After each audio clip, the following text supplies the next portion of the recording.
नमस्कार दोस्तों, एक बार फिर से स्वागत है हमारे चैनल मन की चाहत पर। दोस्तों, जय श्री हरि विष्णु, जय माता रानी। दोस्त हो, आपके अपने चैनल में आपका बहुत बहुत स्वागत है। मां भगवती दुर्गा की कृपा सदैव आप और आपके समस्त परिवार पर बनी रहे। दोस्तों, कार्तिक मास की कृष्ण पक्ष की एकादशी को रमा एकादशी के नाम से जाना जाता है। रमा एकादशी दिवाली से 5 दिन पहले आती है और कहा जाता है कि रमा एकादशी से दिवाली उत्सव की शुरुआत हो जाती है। इस एकादशी पर भगवान विष्णु संग मां लक्ष्मी की पूजा की जाती है और श्री लक्ष्मी नारायण से भगवान श्री हरि विष्णु और मां लक्ष्मी से ये प्रार्थना की जाती है कि संयुक्त रूप से वो हमारे घर में स्थिर रूप से हमेशा वास करें। इस एकादशी का नाम रमा इसलिए है क्योंकि मां लक्ष्मी का एक नाम रमा भी है और मां लक्ष्मी के नाम पर ही इस एकादशी का नाम रमा एकादशी है। शास्त्रों के अनुसार रमा एकादशी व्रत के प्रताप से व्यक्ति पापों से छुटकारा पा जाता है और हम मृत्यु के पश्चात उसे मुक्ति मिल जाती है। इतना ही नहीं, रमा एकादशी व्रत सुख, सौभाग्य और समृद्धि देने वाला माना गया है। इसलिए इस व्रत को अगर आप धारण करते हैं अत्यंत श्रेष्ठ है। मान लीजिए किसी कारणवश अगर आप इस एकादशी का व्रत नहीं भी कर पाते हैं, तो भी आज आपको विधि विधान से मां लक्ष्मी और श्री हरि विष्णु की पूजा जरूर करनी चाहिए। आज के वीडियो में मैं आपसे बात करने वाला हूं कि रमा एकादशी साल 2023 में कब है, एकादशी की तिथि का प्रारंभ हो रही है, कब समाप्त हो रही है, व्रत हमें कब धारण करना है और पारण करने का यानी कि व्रत खोलने का शुभ मुहूर्त क्या है, आज हमें किस प्रकार से भगवान श्री विष्णु की पूजा करनी चाहिए, किन मंत्रों का जप करना चाहिए और कौन सा उपाय करें जिससे कि संयुक्त रूप से श्री हरि विष्णु और मां लक्ष्मी हमारे घर में स्थायी रूप से वास करें, तो आज के वीडियो बहुत महत्वपूर्ण है। रमा एकादशी व्रत से संबंधित संपूर्ण जानकारी मैं आपसे शेयर करने वाला हूं, इसलिए वीडियो को पूरा जरूर देख लीजिए और अगर आपको आज की वीडियो अच्छी लगे तो इसे लाइक भी जरूर कीजिए, क्योंकि आपके लाइक के कमेंट्स मेरे लिए बहुत महत्वपूर्ण होते हैं। यही एकमात्र जरिया है जिनसे मुझे पता चलता है कि आपको यह वीडियो अच्छी लगती है और आपके लिए यह वीडियो उपयोगी है। तो अगर वीडियो अच्छी लगी तो लाइक तो जरूर ही किया कीजिए। कार्तिक मास में आने वाली रमा एकादशी का महत्व क्या है, तो देखिए, शास्त्रों में कहा गया है कि कार्तिक मास भगवान श्री विष्णु को अत्यंत प्रिय है। इस महीने में विशेष रूप से भगवान श्री विष्णु की पूजा की जाती है। ऐसे में कार्तिक मास की रमा एकादशी का व्रत समस्त प्रकार के पाप कर्मों को नष्ट करने के लिए माना जाता है। कायिक, वाचिक, मानसिक जो भी पाप कर्म होते हैं, चाहे वो इस जन्म के हो या फिर पूर्व जन्म के संचित पाप कर्म हो, सभी पाप कर्म समाप्त हो जाते हैं। रमा एकादशी पर श्री लक्ष्मी नारायण मतलब श्री हरि विष्णु और मां लक्ष्मी की संयुक्त पूजा करने से ऐसा भी कहा जाता है कि इस एकादशी का व्रत करने से ब्रह्म हत्या जैसे महापाप भी समाप्त हो जाते हैं और सौभाग्यवती स्त्रियों के लिए तो यह व्रत वरदान के समान है। इस व्रत को धारण करने से सुख और सौभाग्य की प्राप्ति होती है।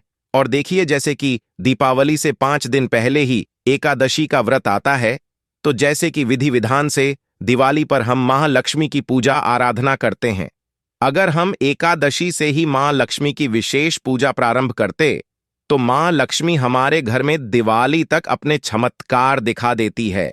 मतलब आप अनुभव कर पाते हैं कि आपके घर में मां लक्ष्मी की कृपा हो गई है।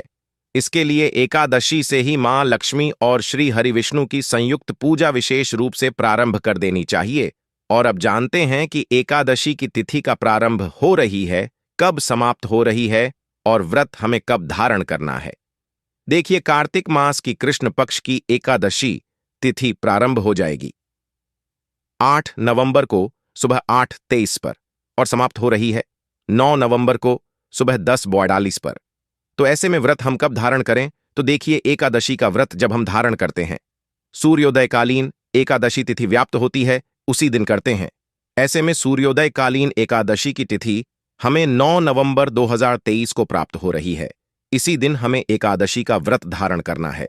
तो रमा एकादशी का व्रत किया जाएगा 9 नवंबर 2023 गुरुवार के दिन और उसे एक दशमी तिथि के नियम का पालन करेंगे तो 8 नवंबर को दशमी तिथि के नियम का पालन किया जाएगा और एकादशी से एक दिन पहले यानी दशमी तिथि के दिन शुद्ध सात्विक भोजन लेना चाहिए। बिल्कुल भी आपको लहसुन प्याज नहीं लेना है। मांस, मदिरा इत्यादि सभी चीजों का त्याग करना चाहिए। अगर आप खाते हैं तो इसके अलावा गाजर, मूली, बैंगन, टमाटर, शाक ये सभी चीजें भी दशमी तिथि के दिन व्रत करने वाले को नहीं खाना चाहिए। मतलब अगर आप एकादशी का व्रत करते हैं तो 10वीं तिथि के दिन से ही आपको इन चीजों का त्याग करना है। फिर आपको शाम के समय सूर्यास्त होने के बाद अन्न और नमक दोनों का सेवन नहीं कर रहा है। मतलब भोजन सूर्यास्त के बाद नहीं करना है। भूमि पर शयन करना है और ब्रह्मचर्य का पालन करना है। फिर एकादशी के दिन आपको प्रातःकाल जल्दी उठना है।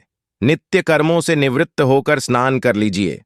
उसके बाद साफ स्वच्छ वस्त्र धारण करके सबसे पहले भगवान सूर्य देव को जल दीजिए।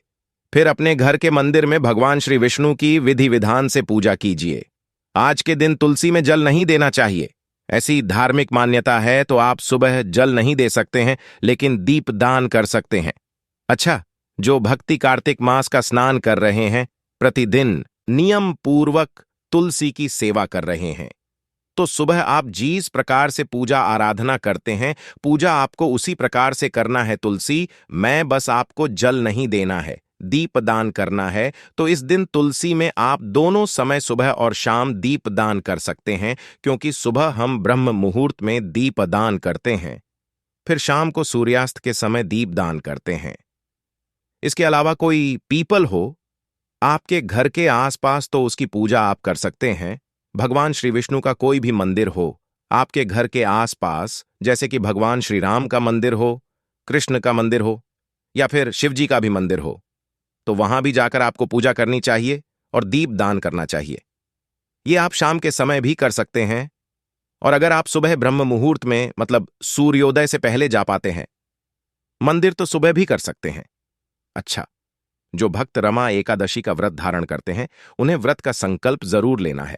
अपने हाथ में जल और पुष्प लेकर व्रत का संकल्प ले लीजिए कि आज आप रमा एकादशी का व्रत धारण कर रहे हैं। भगवान आप पर कृपा करे कि आप ये व्रत निर्विघ्न, बिना किसी विघ्न बाधा के पूर्ण करें। व्रत में, पूजा पाठ में किसी भी प्रकार की भूल चूक हो जाए, इसके लिए भगवान से क्षमा प्रार्थना कर लीजिए।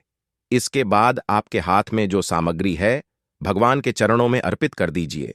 फिर आपको विधि विधान से भगवान श्री कृष्ण की पूजा करनी है। अगर आपके पास शालिग्राम की शिल्ला है तो आप उनका अभिषेक कर सकते हैं। लड्डू गोपाल जी हों तो उनका अभिषेक कर सकते हैं। और अगर आपके पास फोटो है तो फोटो की भी पूजा कर सकते हैं। भगवान श्री विष्णु का अभिषेक करने के बाद उन्हें पीले वस्त्र अर्पित कीजिए और पीले चंदन से उनका श्रृंगार कीजिए। फिर आप भूख स्वरूप में जो भी वस्तु में आपके पास उपलब्ध हो, भोग अर्पित कर सकते हैं। धूप, दीप, अक्षत, पुष्प इत्यादि अर्पित करके विधि विधान से भगवान श्री विष्णु की पूजा कर सकते हैं। इसके बाद वहीं बैठकर भगवान श्री विष्णु के समक्ष आपको मंत्र जप करना चाहिए। कम से कम 108 बार ओम नमो भगवते वासुदेवाय नम इस मंत्र का आप जप कर सकते हैं। इसके अलावा भी, जैसे कि अगर आपके पास समय है तो भगवद गीता का पाठ कर सकते हैं, दूसरे सर नाम का पाठ कर सकते हैं, गजेंद्र बुक्स का पाठ कर सकते हैं।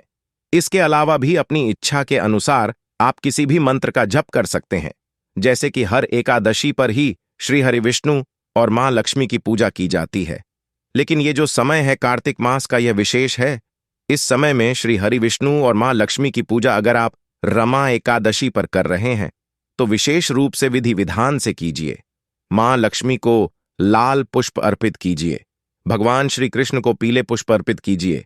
इसके बाद वहीं बैठकर विष्णु सहस्त्र नाम का पाठ भी कर लीजिए और मां लक्ष्मी के किसी भी मंत्र का चाहें तो श्री सुक्त का या फिर करण तरह का पाठ कर लीजिए।